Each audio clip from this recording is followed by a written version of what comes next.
Good afternoon, Plum here, playing World of Tanks, and it's time for a head-to-head. Now this time we've got a pair of the, I wouldn't say a pair, but they're both tanks that are part of the Berlin trio. So first match is going to be in the Cromwell B with the Great Wolf himself, the Great Wolf. And he's platooned up with Crimson Typhoon 97. If you've been watching my channel long enough, you'll recognise those names. They've been in a few videos. These are great guys. They play really well together. I think now anyway. I think I've introduced them to each other and they seem to be playing well together. So they're going to play this match in the new Cromwell B, my new favourite tank in the game. And then we're going to see Pippin play in the other tank, the thingy, Rudy. Completely forgot his name then, Rudy. So what's going to happen? No idea. I just know it's a pretty decent match by the result screens. I do not watch the replays before I commentate on them. I think that takes away some of the excitement of watching these replays this way, doing head-to-heads. I can do ordinary replays where I really try and digest everything that goes on and make a very thorough commentary on what goes on. This way is more exciting for these head-to-heads. So they're working over that AMX-12T, he's certainly dead. Gets his first kill, the Great Wolf, and we're now pushing the ridgeline. We've also got a T-21 moving up with us. We've sent a little cluster of heavy tanks to the town. Enemy team is 2 tanks down. So we've got a bog standard Cromwell. That slightly weaker armour on its sides is not going to help it. You do get an additional, is it 20mm on the sides of the Cromwell Bs over the standard Cromwell. So this tank is good in all kinds of ways. There's another Cromwell, and I think they both 2 tapped in then. There's another kill for the Wolf. This is going our way, I think. Oh, there's artillery. This could be a little bit easy. Decides to take out the AMX first, seems to be more of a threat. Weighing up his options, not just taking the easy shots.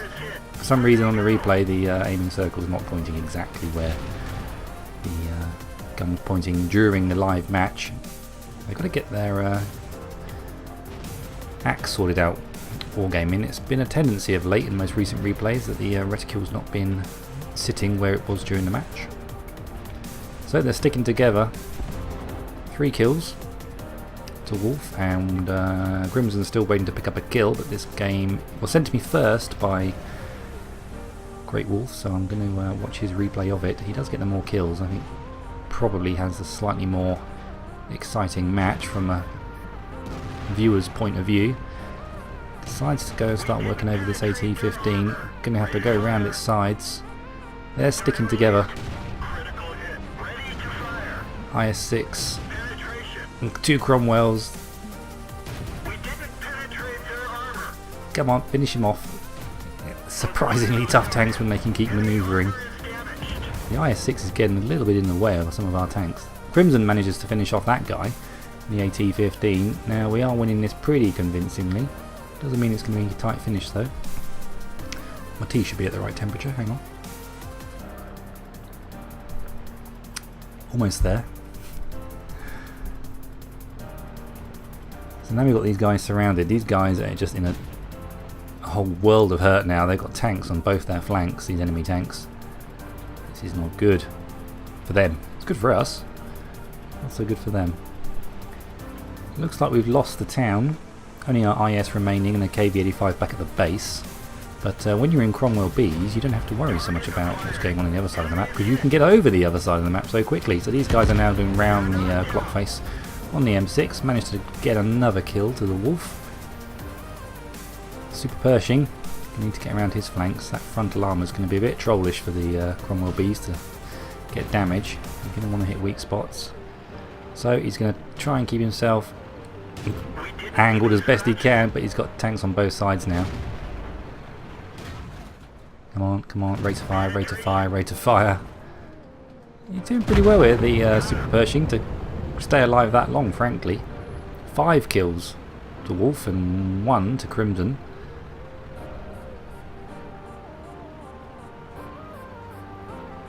And as quick as that, we're back on the move, over the ridge, and deciding where we're going to go next. Options now, they've got 2 tier 8s and a tier 7. Is that a Tiger? They've got left. Yeah, Tiger 1 left. With the IS-3 and a T-34. What's your plan, guys? You gonna cap? I don't think that's a very sensible option in these tanks, sitting in a cap circle. And you've got big tier 8s out there that'll almost one-shot you if they're lucky. Right, they're at our base. T-34's at our base.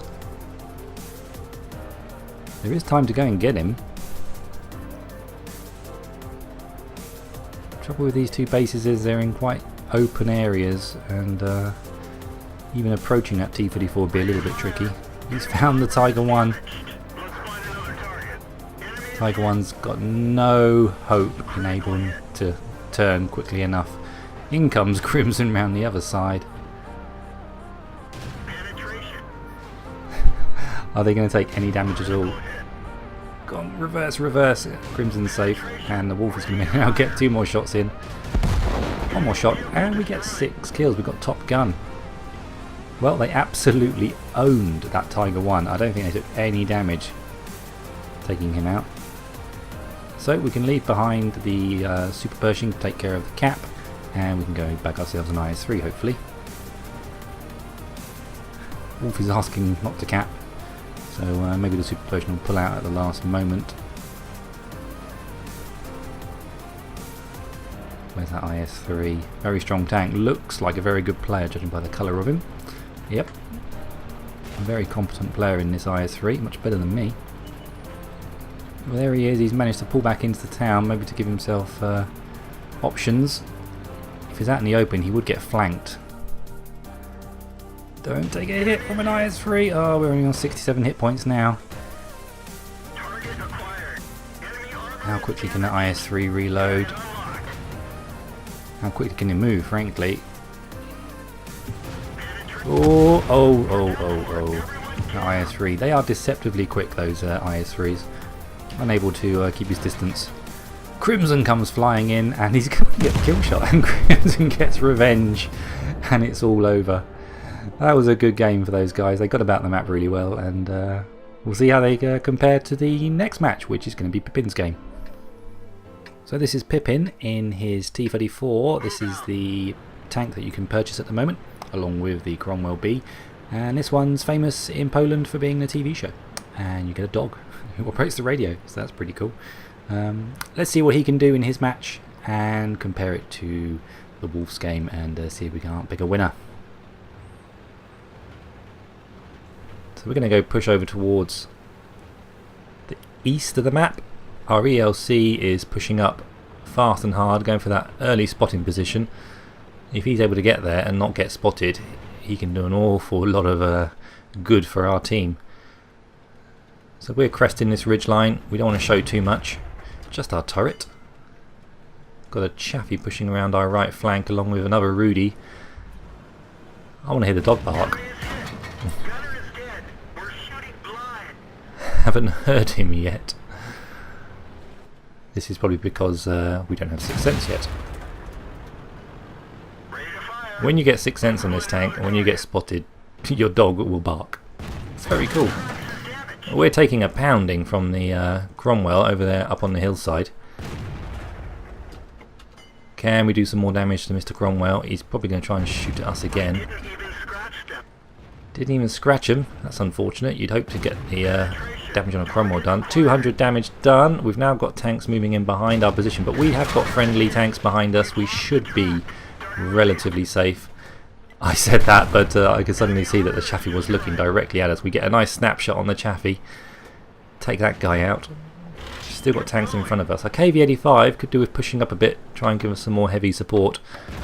Be the tank that they want to shoot at.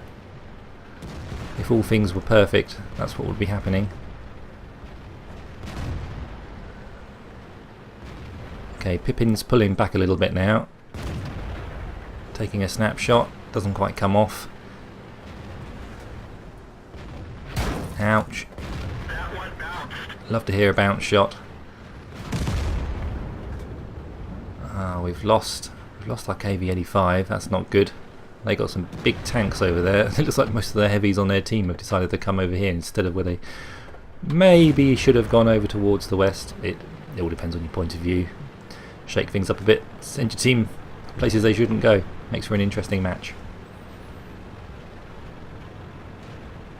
So it looks like Pippin's going to drive along here and inspect his troops. Do a drive past of all his friendly tanks camped up.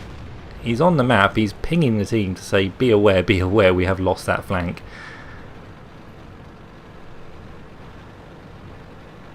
Let's go get some slightly higher ground, I think, and swing that gun around. See if we can't do some long range sniping. I think that's what's on his mind. Oh, this will be a nice shot if we can pull this off. That AMX really shouldn't have sat there that long up on that ridge line with this many tanks still in the game. Scores are all level.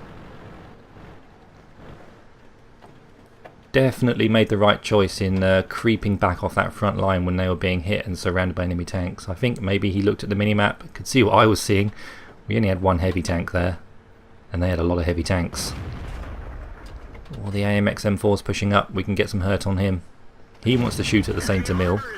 Stir at Emil, but Saint Emil if you're cool. Kids. Never any point shooting at a gun barrel unless there's absolutely nothing else to shoot at and it's just fun. KV1 takes a nice hit, another 200. We're racking up the damage, 1235 reported. 1430 reported damage.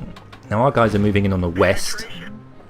This still could go either way. We've got one more tank than they do. There's Rudy. We could just track that guy up there in place. That might help some of our TDs. Probably not the way the ground's undulating up there. It was probably never going to hit him. Come on, can we get... Roll high, roll high. Well, I should have said just pen him. Hopefully we didn't even get the roll. We're backing off. I like playing these types of games where you play this rolling battle of retreating, shooting, but keeping your gun in the game. Doesn't matter if your tank's got one hit point. If you've got one hit point and your gun's still firing, it's as good as a tank that's got all of its hit points. Looks like we get a peculiar bounce. That was a weird angle to shoot at, but I certainly would have taken it as well. T29 pushing up. Their AMX, they're putting a pile of pressure on us to keep pushing. Scores are completely level now.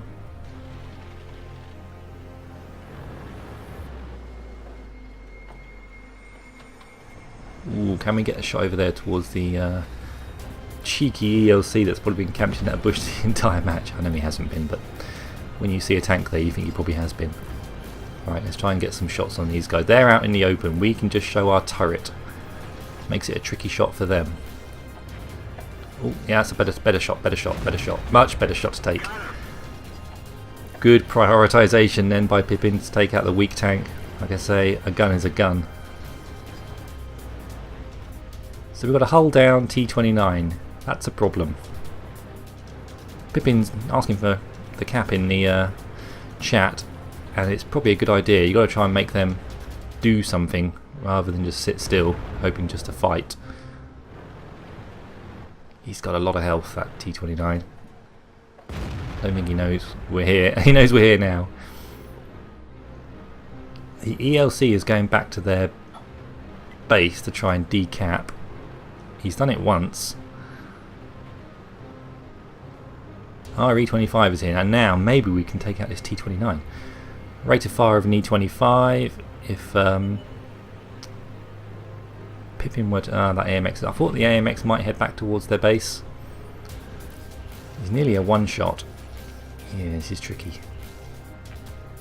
What to do. Pippin's asking the E25 to fall back a bit, maybe try and get out of view range. That's a great position to be in. That was really, really good.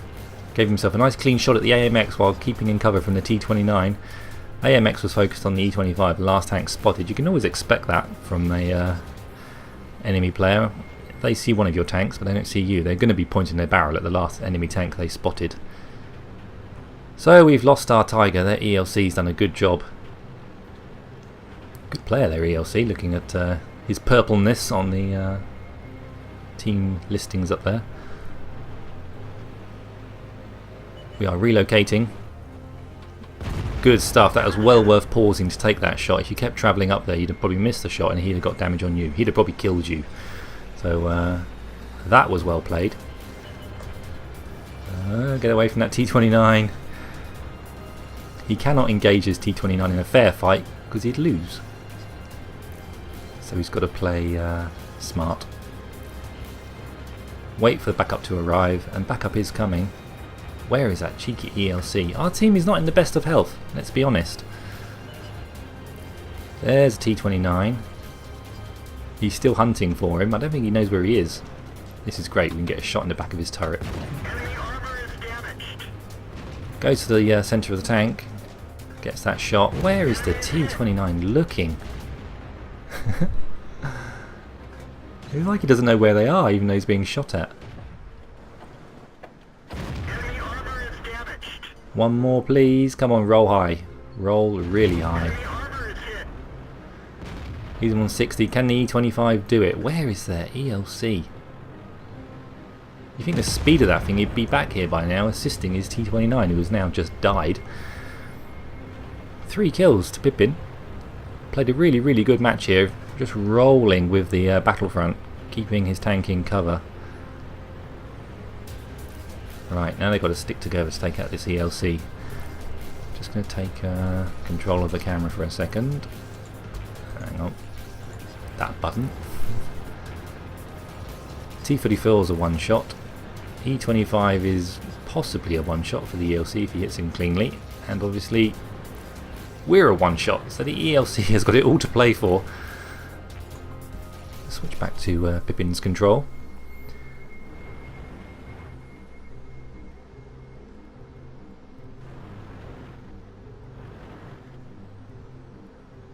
Where is he?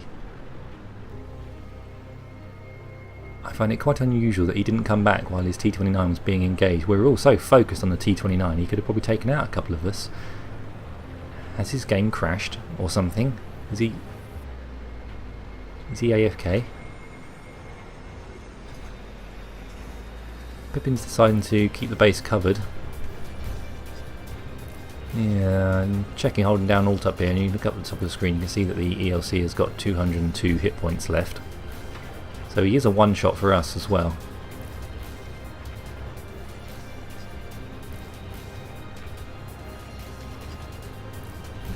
I'm just going to speed up the replay ×2. I don't know what's going to happen, but as soon as something pops on the screen, I'll get the audio. There we are. Right, back to ×1.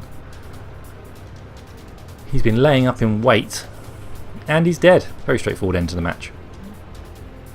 Good game though, as Pippin says in the chat window there. Right. So let's try and pick a winner from those two matches. Here are the results screens side by side. On the left we have the first match, which was the Great Wolf, and on the right hand side we've got Pippin's game in Rudy. So there's a slight advantage, I suppose, to the Wolf's game because he was platooned up with Crimson. Pippin was playing solo. I'll take that into minor consideration. It's not really a big factor. It's really about his game, and not so much about the platoon. So which one did I enjoy more? What's my immediate gut reaction? I'm going to get to it. I'm going to cut to the chase. I am going to say I felt I liked Pippin's game slightly more. They were both very, very competent games of World of Tanks. Fantastic matches, the pair of them. But I did enjoy Pippin's kind of rolling gameplay where he just had that front line. He just kept pulling back, engaging, pulling back, engaging, pulling back, engaging. And I really appreciated seeing that. I haven't seen that kind of play style for a while, and it was exactly the right thing to do, as shown by the result he was able to get. Whereas Wolf and Crimson in their platoon, they certainly had a cracking game getting around the map. They certainly probably engaged more tanks and did more things to more tanks. But in terms of solo performances, it just struck a chord with me, Pippin's game. I liked it a lot, so I'm going to hand that one over to Pippin. You can all have your own opinion in the comments below. I'll stick down 2 comments, and you can just thumbs up or one of them and thumbs up the other one, whichever one you prefer, and that gives me a little gauge on your opinion on which you thought was better, or you can leave a written comment. Let's take a quick look at the team scores. So they managed to come joint top in their platoon. and Wolf at the very top with 1378. 1290 XP for Pippin and nearly 3000 damage, so he did do better on the damage front in total over the Cromwell. Maybe that was part of it, perhaps, I don't know. It was just a feeling. It wasn't so much individual moments, it was kind of the overall performance I enjoyed more from Pippin. I love the way Wolf and Crimson took apart that Tiger one. Didn't manage to get a shot off, and obviously a little disappointing that Wolf got killed at the end, but hey, that's what it tanks. But kind of sweet, I guess, because well, bittersweet, as Crimson was able to get in there and get a revenge, so that's pretty cool. Anyway, if you want to send me a replay, please do. I'm getting more replays sent to me now than ever before, thanks to everyone's best friend Jingles pimping my video on how to send in a replay on his Facebook page, so big thank you to him if he's watching. And I think I'm going to do a match, a head-to-head with Jingles in it, I think. I'm going to nab one of his replays off World of Tanks replays and pair it up against one of you guys. One of you lucky people is going to get to face off against the mighty Jingles. And we'll see if we can get him to make a comment in the comments below that video when it comes out, probably later this week. I haven't decided which match it is yet, but yeah, one of you lucky people will be in that match with him. So keep your heads down, drink plenty of water, and I will play tanks again soon. Take care. Bye bye.